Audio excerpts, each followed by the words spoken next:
man's first successful full-scale flight in 1903. Had the first successful flight been achieved with a rotary wing helicopter, the history of flight might have been different. The achievement of all others and established the fixed-wing aircraft. But the moving wing still had its advocates. For the first 30 years of the century, they went on trying to make machines which would rise vertically into the air.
In 1907, Breguet produced the first helicopter to leave the ground with a pilot aboard.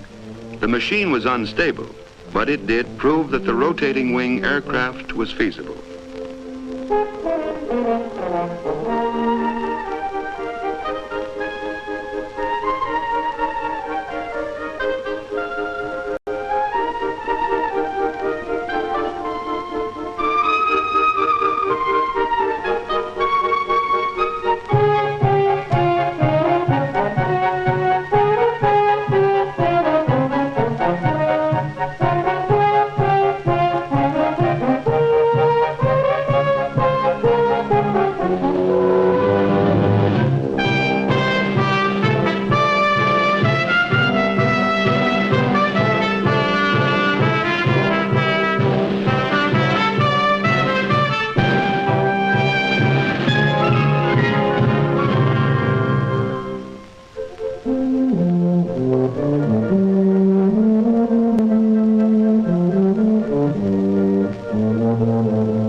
But all these early machines were unstable, and for safety, the aircraft had to be tethered to the ground.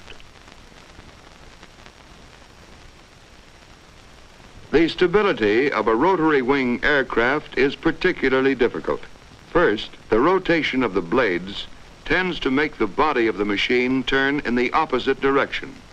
This can be counteracted either by a small vertical tail rotor driven by the same engine as the main rotor, or by two sets of main rotors revolving in opposite directions. Secondly, when the machine moves forward, one blade of the rotor is moving with the airflow, while another is moving against it. The airspeed of a blade increases as it turns towards the nose. This produces unequal lift and therefore instability. The answer to this problem was to hinge the blades so that they could flap and could also speed up or slow down relative to each other. Juan de la Cierva discovered this and so managed to smooth out much of the irregularity of lift. This solved another problem. As the blades of the rotor are no longer rigidly fixed, They are held in position only by centrifugal force. The whole structure is therefore relieved of a great deal of strain. The Cierva aircraft, like this C-19, all use this principle of the flapping blade, but they were not helicopters. They were autogyros. In an autogyro, the propeller produces forward motion, and the rotor is turned by the aerodynamic forces acting on it, and not by the engine. The autogyro was in fact an aeroplane on which the wings were replaced by a rotor.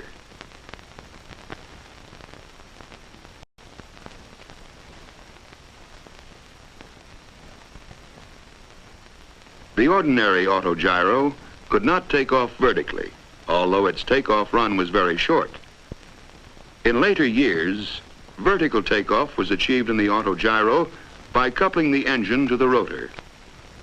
This principle could be used only for the takeoff. Meanwhile, work on helicopters went on. In 1930, Florine showed his machine with a new flapping blade to the public at the Brussels exhibition. In the same year, Descanio established the first world helicopter record with a flight of 8 3/4 minutes, covering 1,000 yards at a height of 59 feet. He reached a speed of about 15 miles per hour. 6 years later, in 1936, the pioneer Breguet came to the front with a much improved design in which the problems of control were tackled with considerable success. Records were established with this machine. Duration, 63 minutes. Altitude, 515 feet. Distance, 27½ miles at a speed of 62 miles per hour. Breguet used what is today known as cyclic pitch control. This means that the angle at which a rotor blade meets the air is altered as the blade rotates with the hub. By photographing the blades in slow motion, they can be seen to rise and fall with the influence of the airflow and centrifugal forces. When the aircraft is taking off, the pilot holds the stick roughly central and the lift force is acting vertically.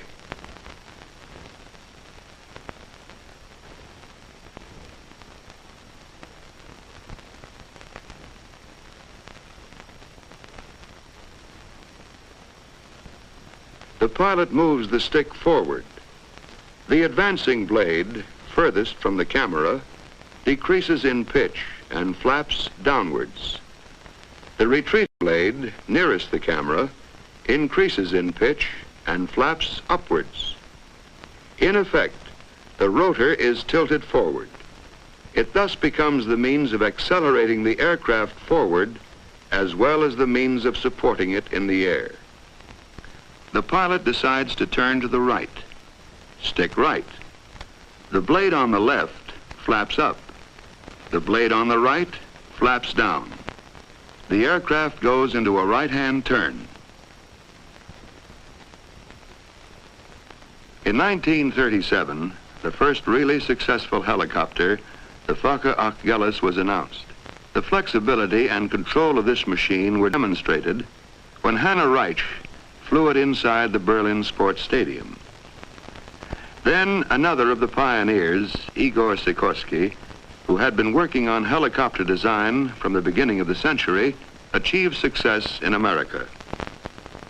All these discoveries helped to produce the helicopter as we know it today. It's still curious to look at, but it can fly in a way even surpassing the flight of birds. It takes off and lands, hovers in the air, and even turns a full circle over the same spot. Helicopter design is constantly progressing. The precision of control is something of which Descanio could only have dreamed. The British Bristol 171, a single rotor type, carries 3 passengers as well as the pilot. In contrast to the sleek lines of the Bristol is the angular body of the giant air horse, produced by the pioneer company started by the late Juan de la Cierva. The engine used in this helicopter is so powerful that the 3 rotors can lift a total weight of just over 8 tons. This enormous capacity at last fills a gap between usual helicopters with their limited loads and the airplane. At the other end of this scale, the Sierra Company has produced a small sister to the Air Horse, a neat-looking 2-seat personal helicopter called the Skeeter. The Ferry Company's Gyrodyne is one of the world's fastest helicopters. Here we see it traveling at 124.3 miles per hour. The Gyrodyne uses an offset propeller to counteract the torque reaction of the main rotor. This has the added advantage that the propeller gives additional thrust to drive the aircraft. In France, Louis Breguet, one of the leaders of helicopter technique, designed this 3-seater using superimposed contra-rotating rotors. A development of the pre-war German Focke-Wulf keeping the original rotor configuration has been made by Sud-Est and is designed to carry 6 people. Another French company, Sud-West, have developed an experimental helicopter with a rotor driven by jets at the blade tips. One of the attractions of the jet-driven helicopter is that as the driving force is at the tips of the blades, there is no torque reaction to correct, and tail rotors and such devices are not needed. Jet-driven rotors have also been developed in America. This experimental single-seater, built by the McDonnell Aircraft Corporation, is called Little Henry.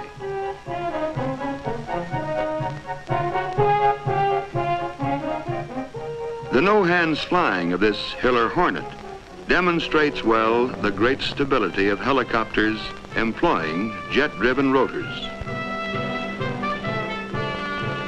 Helicopter types and designs are unending. The silhouette of the Sikorsky S-51, one of the first helicopters to go into large-scale production, is familiar throughout the world.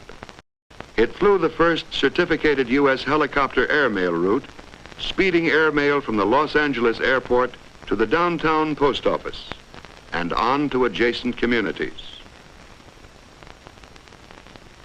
The Sikorsky, now being built in England by Westlands, has been used for experiments in carrying mail by night, flying blind between 2 large towns. These services portend the day when large helicopters like this Sikorsky S-55 and the Bell HH-12 will be in regular service, carrying mail, passengers, and cargo between nearby cities and surrounding suburban areas. Smaller Bell helicopters are now being used on the land with great success, spraying crops and cattle, dusting orchards where the downwash from the rotors directs insecticide over and under the leaves.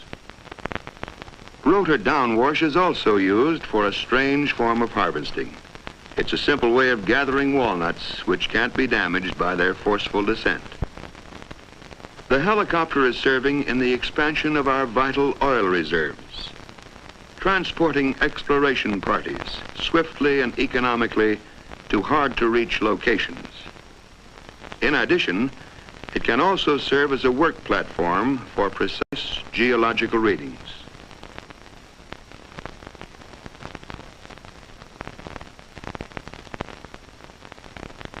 A military helicopter, the Piasecki, or Flying Banana, is like something out of a story by Jules Verne or H.G. Wells. The Kaman, a military trainer, employs twin intermeshing rotors. These eliminate the necessity of a tail rotor. For emergency rescue, the helicopter is unrivaled. It can transport the injured to a hospital or the stranded to safety, whether the scene of emergency is battle-torn terrain or the expanse of a storm-swept sea.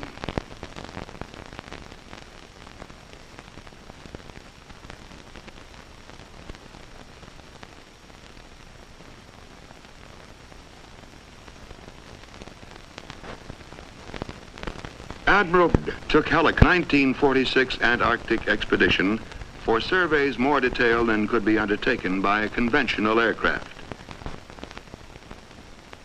A good example of a small helicopter with an all-round view is the Hiller 360 with its Perspex bubble front. It is excellent for police control of traffic, aerial inspections, and similar work. The helicopter has provided new vantage points for the tourist. There is no better way of seeing the Grand Canyon. For herding cattle or elk, there is the comfort of a helicopter with its large field of vision and its ability to fly slowly. The helicopter has been used to do work that seemed impossible. Here, it speeds construction materials high up into the Welsh mountains to repair a dam.